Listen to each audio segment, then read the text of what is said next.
हरियाणा के ऊर्जा, परिवहन और श्रम मंत्री अनिल विज ने देशवासियों को आज फिर देश प्रेम और राष्ट्रवाद की याद दिलाते हुए अपील करी कि एक रोटी कम खा लो, लेकिन देश की रक्षा व सुरक्षा में इस्तेमाल किए जाने वाले आधुनिक डिफेंस उपकरण को अवश्य बनाओ।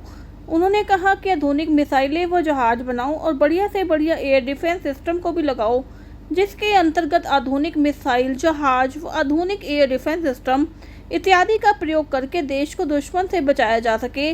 उन्होंने देश के दुश्मनों पर तंज कसते हुए कहा कि पता नहीं कब इन दुश्मनों का दिमाग ठीक करना पड़ जाए। उन्होंने कहा, आजकल आधुनिक डिफेंस उपकरण बन रहे हैं क्योंकि वर्तमान में युद्ध का तरीका बदल गया है।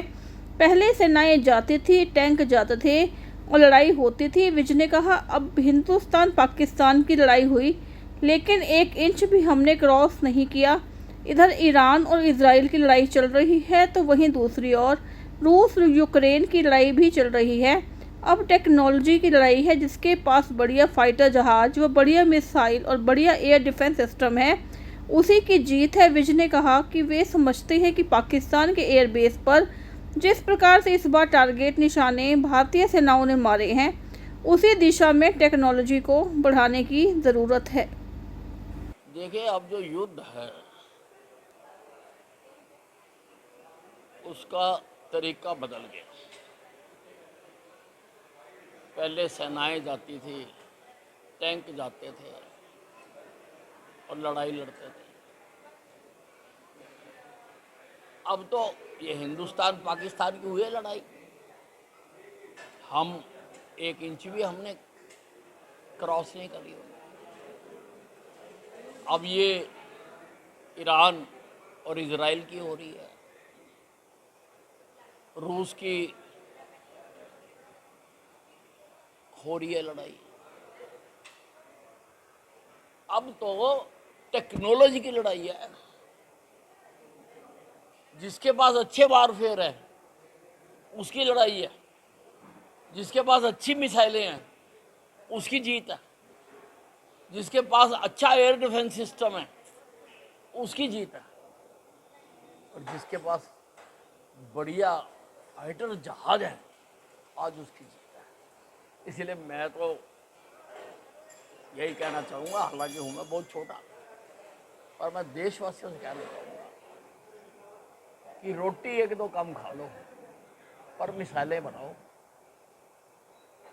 जहाज खरीदो, बनाओ, देश में बन रहे हैं यहाँ, और बढ़िया से बढ़िया एयर डिफेंस सिस्टम लगाओ।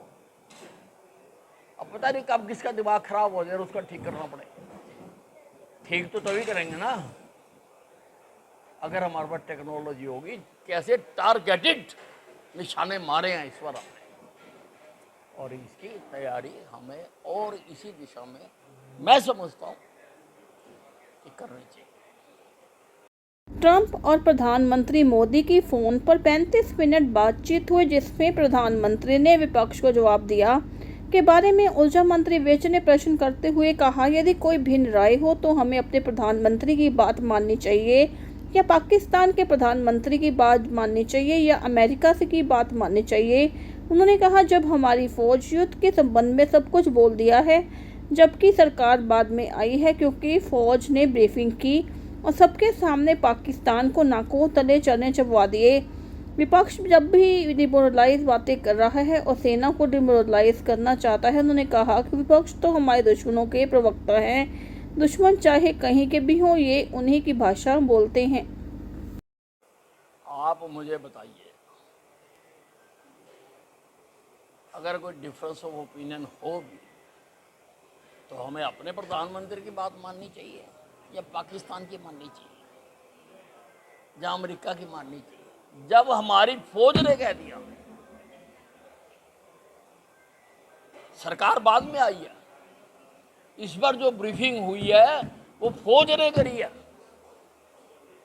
फौज ने सब कुछ बता दिया और सबके सामने पाकिस्तान के नाक को चने चबा दिए, नाक को चने चबा दिए हमने इस बार पाकिस्तान के। और फिर भी ऐसी बातें करते हैं, डिमोरलाइजिंग बातें करते हैं, सेना को डिमोरलाइज करना चाहते हैं। और सच कहूँ तो ये हमारे दुश्मनों के प्रवक्ता हैं, दुश्मनों के। वो कहीं भी है चाहे दुश्मन, ये उनकी भाषा बोलते हैं।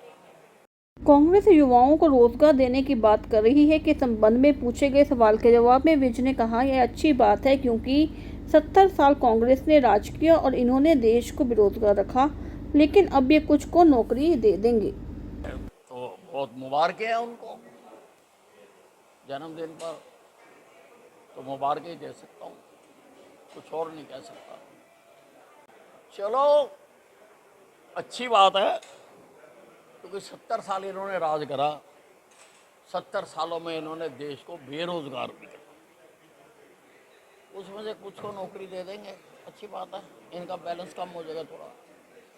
भारतीय छात्रों को ईरान से वापस लाने के संबंध में पूछे गए सवाल के जवाब में विज ने कहा, पहले भी जहां जहां लोग फंसे थे, चाहे अफगानिस्तान, रूस या अब ईरान में फंसे हो, तो मोदी जी के स्पष्ट आदेश हैं कि एक एक भारतीय को वापस लाने के लिए पूरी ताकत लगानी है और वे लगाते भी हैं। ये अब इससे पहले भी जहाँ जहाँ पर फंसे भारतीय लोग,